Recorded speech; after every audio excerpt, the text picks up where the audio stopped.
Eigen value से एक question definitely पूछा जाता है।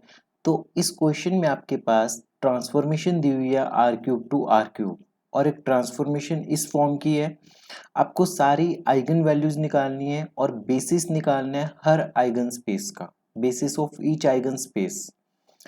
हम शुरू करते हैं। ये क्वेश्चन आपका प्रीवियस ईयर क्वेश्चन है, मल्टीपल टाइम्स पेपर में पूछा जा चुका है। तो सबसे पहले हमें ट्रांसफॉर्मेशन एज इट इज लिखनी है, स्टेप नंबर 1 हमारा यही होगा। उसके बाद हमने कंसिडर करना है standard basis. We consider what standard basis. हमने क्या कंसिडर किया? Standard basis. तो स्टैंडर्ड बेसिस आपके पास है 1 0 0 0 1 0 0 0 1। ये आपका स्टैंडर्ड बेसिस आ गया। ठीक है, तो स्टैंडर्ड बेसिस की वैल्यूज अब आपको पुट करनी है इसमें। तो टी ऑफ 1 0 0 पुट करोगे तो यहाँ पे आप क्या रखोगे? एक्स को 1, वाई को 0, जेड को 0। तो आपके पास ओवरऑल के क्या बनेगा जब पुट करोगे? तो 2 0 0। फिर टी ऑफ 0 1 0 पुट करोगे तो आपके पास क्या बनेगा? 1 1 और 2। क्यों? y को 1 पुट किया तो इस तरफ भी y को 1 पुट किया तो x को 0 और z को 0। अब थर्ड है आपके पास t ऑफ 0 0 1। अब आपने क्या किया? x और y को 0 पुट किया, z को 1 पुट किया। तो इस केस में आपको क्या देखने को मिलेगा? 0 -1 और 4।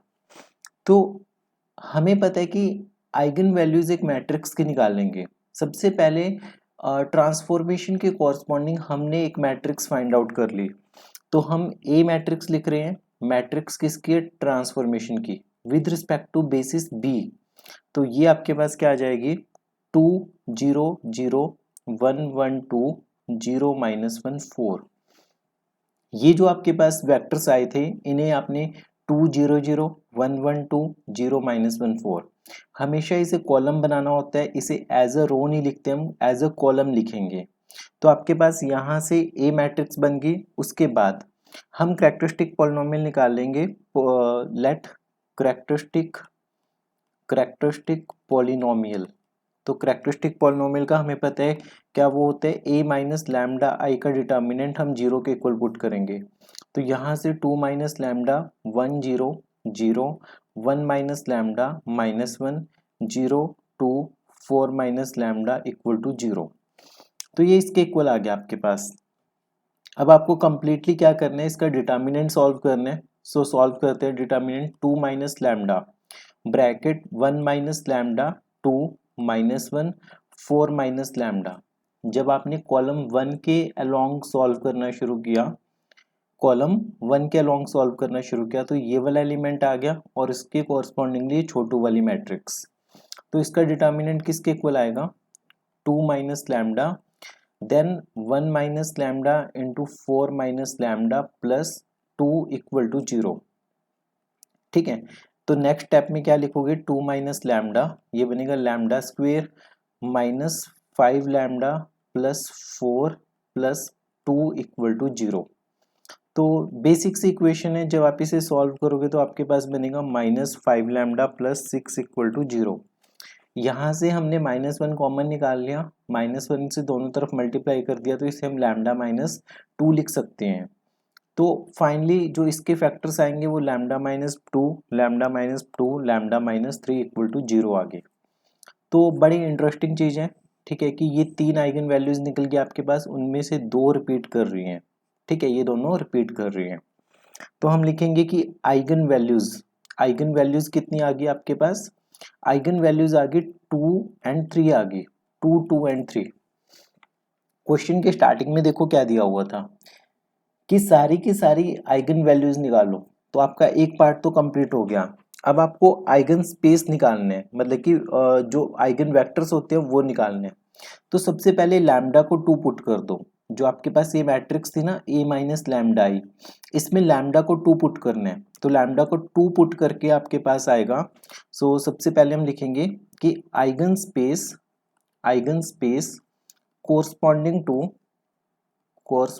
टू किसके corresponding? Eigen space corresponding to lambda equal to 2। तो आपके पास क्या होगा?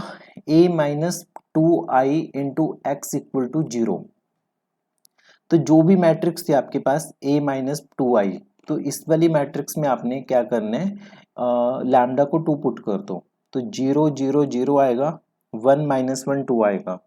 तो ये कंप्लीट पुट करने के बाद आपके पास बनेगा 0 0 0, फिर 1 माइनस 1 2, 0 माइनस 1 2, और यहाँ पे X vector X Y Z equal to 0 0 0। अब अगर इस पे ऑपरेशन लगाए तो R2 minus sorry R3 minus R2 हो जाएगा आपके पास ये, तो ये बनेगा 0 0 0, 1 माइनस 1 0, 0 माइनस 1 0। ठीक है, यहाँ तक बनेगा। तो यहाँ से X Y Z equal to आपके पास आएगा 0 0 0।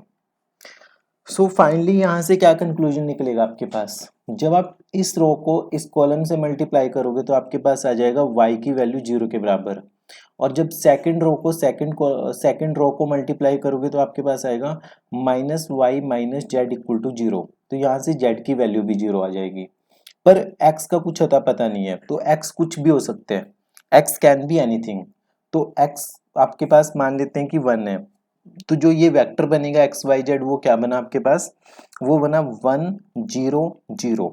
ये आपके पास क्या निकल गया, ये निकल गया आइगन स्पेस। आइगन स्पेस किसके कोरस्पॉन्डिंग, लैम्डा इक्वल टू 2 के कोरस्पॉन्डिंग। अब सेम प्रोसीजर हमें करना है, आइगन स्पेस निकालना है corresponding to lambda equal to 3। तो सबसे पहले हम इसमें लैम्डा को 3 पुट करेंगे, पूरे क्वेश्चन में लैम्डा को 3 पुट कर दो।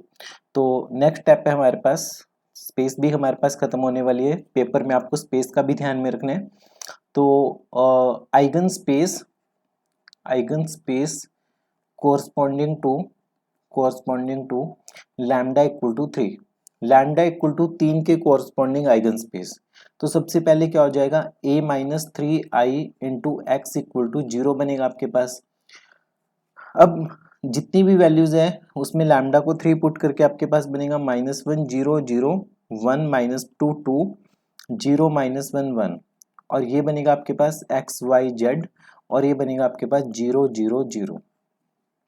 अब क्या करेंगे हम लोग, ये एलिमेंट तो ठीक है एज इट इज है, अब ये एलिमेंट के नीचे इसको 0 बनाना है हमें, इन दोनों को 0, ये दोनों ही ऑटोमेटिकली 0 बन जाएंगे। तो ऑपरेशन क्या लगेगा, R3 प्लस R2 लगा लो आप इस पे, तो आपके पास क्या बनेगा माइनस 1 0 0 1 0। देखो रो 1 पे कोई चेंज नहीं होगा, रो 2 पे कोई चेंज नहीं होगा, तो इनको फटाफट से ही सेम एज इट इज लिख दो। जब ऐड करोगे तो आपके पास ये वाला पार्ट बनेगा। ठीक है, X Y Z equal to ये आपके पास 0 0 0। अब इसे सॉल्व कर लो, minus x plus y equal to 0 आ गया, और minus 2y plus z equal to 0 आ गया आपके पास। ठीक है, तो यहां से आप क्या कर सकते हो, x को आपने लिख दिया y के इक्वल, x को किसके इक्वल लिख दिया, y के इक्वल, और यहाँ पे y की वैल्यू पुट कर दी, z आपके पास आ गया 2y के इक्वल, z किसके इक्वल आ गया 2y के इक्वल। अब आपकी मर्जी है, y को 1 पुट कर लो, आपकी मर्जी है, y को कुछ भी पुट करना है। तो y को 1 पुट करने के बाद आपके पास क्या आया, x की वैल्यू आ गई 1 और z की वैल्यू आ गई 2। तो जो आइगन स्पेस बनेगा वो क्या बनेगा, 1 1 2। ये आपके पास आइगन स्पेस है किसका, corresponding to eigen value lambda equal to 3। Lambda equal to 3 के कोरस्पॉन्डिंग आपके पास ये आइगन स्पेस है।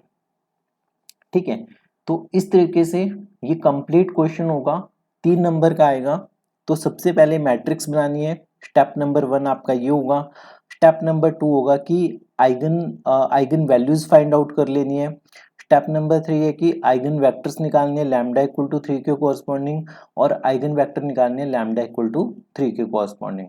सो एटलीस्ट इस एग्जाम्पल को लिख के प्रैक्टिस कीजिए, 2 से 3 बार प्रैक्टिस कीजिए, उसके बाद आप पेपर में इस क्वेश्चन को कभी गलत नहीं करोगे। सो मिलते हैं नेक्स्ट वीडियो में किसी और प्रीवियस ईयर क्वेश्चन के साथ, तब तक पढ़ते रहिए, प्रैक्टिस करते रहिए।